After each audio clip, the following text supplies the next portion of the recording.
So what finally, why my father's family left Odessa is pogroms, and this is after the revolution, or in the first years of the revolution, and towards the end of World War I, and throughout Russia and in Odessa. So one night the police came, or the army, and they rounded up all the Jewish men in that area and took them to the tavern and lined them up, and they were ready to shoot every second one. And my grandmother knew one of the policemen, and she grabbed whatever money she could find, a gold coin or something, and gave it to him, so he would let who was my grandfather, Yosef, who I'm named after, they let him go. And he was still in his, maybe, I never thought, how old would he have been? I'm going to have to look that up.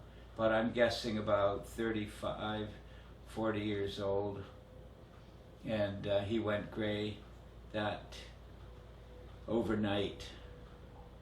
He went gray overnight after he survived the firing squad. After he survived the firing squad, and then they bribed someone who would take them out of the country.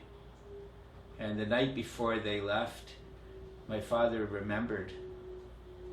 They went down to the basement with what rubles they had, like in a wheelbarrow, and they stood at the furnace and they threw in all these rubles.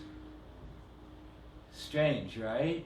They left the country only with a small diamond that my grandmother sewed into the lapel of my father's little boy, into his jacket, probably an old torn jacket, and that's what he wore to Canada.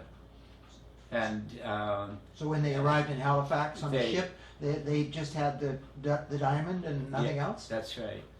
And they went down to the basement in Odessa, in the apartment building that they owned, I was told, and they threw all the hundreds of thousands of rubles, the paper, into the furnace, because they didn't want to leave it for the enemy.